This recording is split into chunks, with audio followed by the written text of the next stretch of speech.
Hi, my name's Kartik, and today I'll be doing a short workshop on how to get started.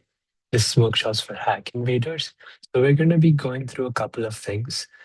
Before we get started, here is a permalink to the slides, and in the bottom left, you'll see a link to a README, which has all this information in a blog format. And yeah, the agenda for today, first we're going to figure out how games work, how we actually make them, vibe coding, and then we're going to do a short demo. Now, how do games actually work? We always play a lot of video games, but what's actually happening under the hood? Now, the first thing is games take some sort of input. This might be through your arrow keys, your mouse, or maybe even words that you type into the game. And then it processes something called a game state. So this might be something like a score or a life, and that's something that's affected by your input. And finally, using this modified game state, you want to change the graphics.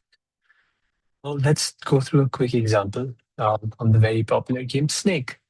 So your input obviously is your arrow keys, which you use to move your snake around.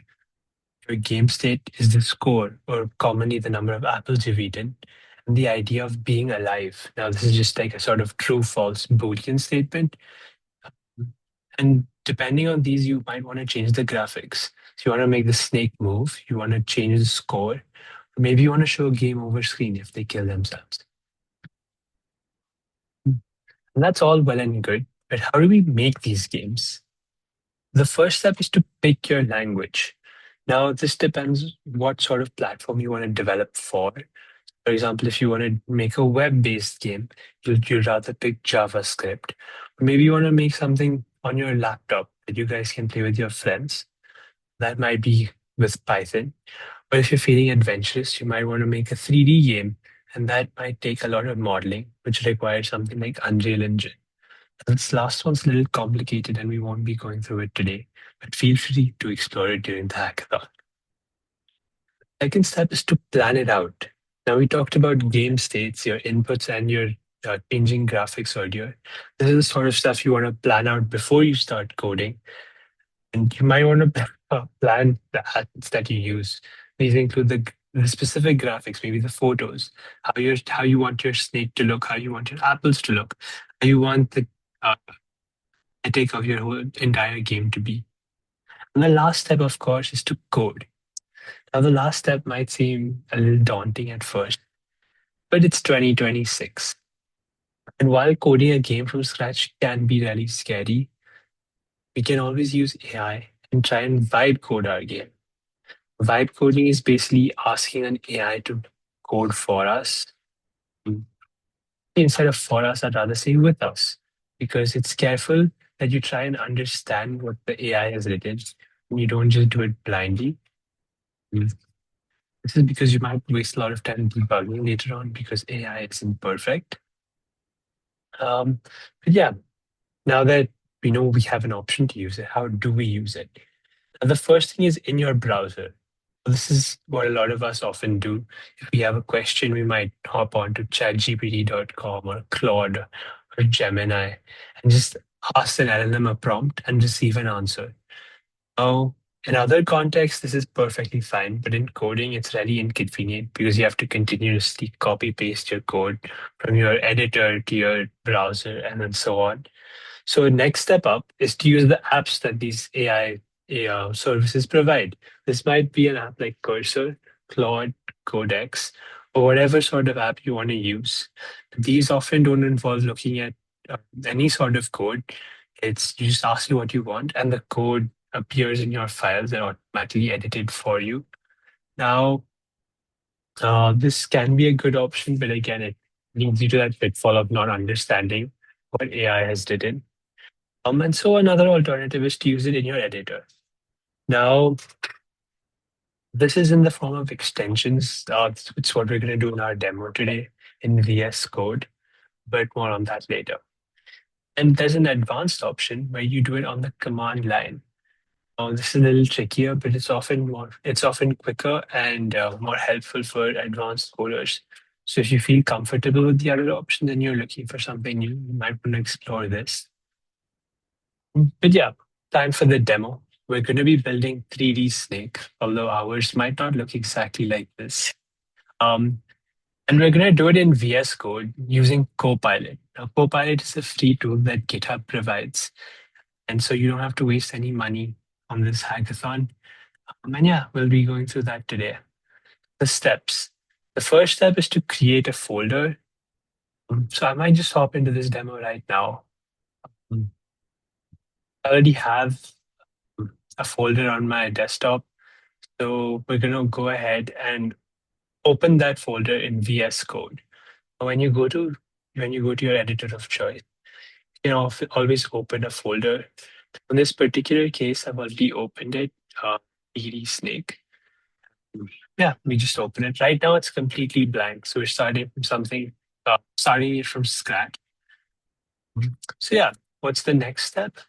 You give AI your prompt. Now, this is through the form of extensions. Copilot is already added. You can access it using this button over here, and you can see some past chats that you might have had with the AI.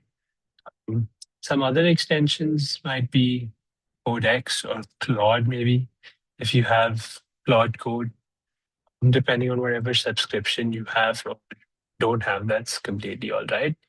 In this demo, we'll be using Copilot again because it's free. So you see that it's pretty simple, the layout. There's a text box where you can add prompt. I've already added in here. And yeah, when you click enter, it'll start working for you. There are a couple of options over here. So you can select what sort of things you want to allow this AI to do. And that's because you have modes for it. You have something called an agent mode, where it will literally write your files, run commands, and do everything for you. Then there's an ask one, which functions more like an LLM with the added advantage of not having to copy paste. And there's a planning tool. We won't cover the planning tool or the ask tool over here. We'll just be using the agent. But they're good tools to explore. And the planning one is really helpful before you actually start coding. You can also change what models you use, although auto is fine for most purposes. And yeah, you can add photos and images or files, whatever you want to give it more context and explain how you want your game to be. So I won't spend too much time focus on the prompt I've written. We have another workshop on prompt engineering, and I definitely recommend going through that. Um, And yeah, we'll press enter and we'll let it work. This might take a while, and hopefully you haven't hit your date limits. Just let it work for a second, maybe a few minutes actually. A few moments later. Okay, so the AI is done, and we see that it's created T files. This has all the logic in it, game.js. Index.html is just the basic file you can open on your browser. And all the stylings in style.css. Now we have the app ready. How do we actually open it and play it?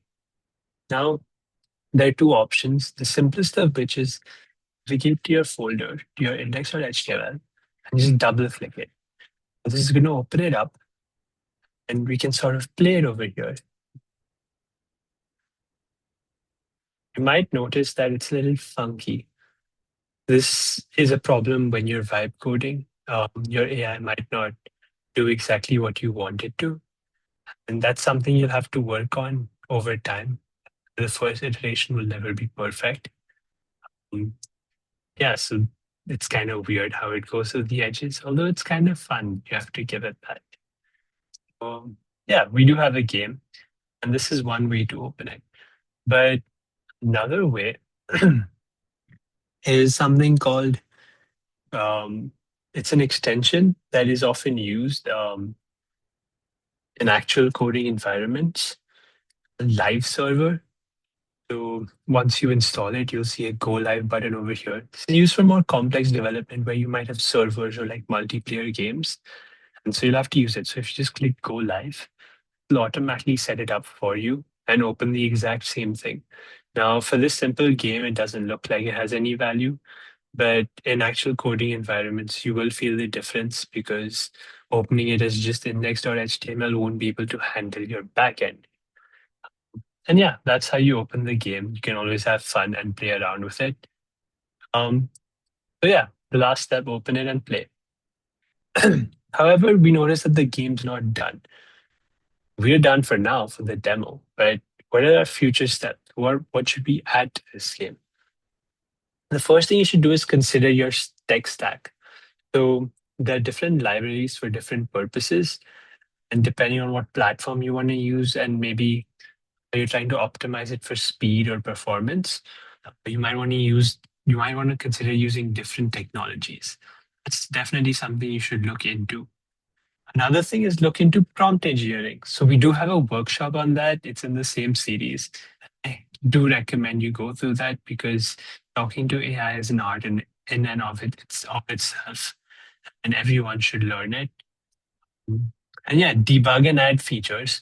So we noticed that our game wasn't perfect, right? And maybe you want to add more features like the ability to rotate the cube while you're playing, or maybe something else, maybe some idea of the levels. So yeah, this is all stuff that you should iterate on and keep improving your game. And yeah, the last thing, of course, keep building. Always explore and try and find out what else you can do. Yeah, thank you and good luck.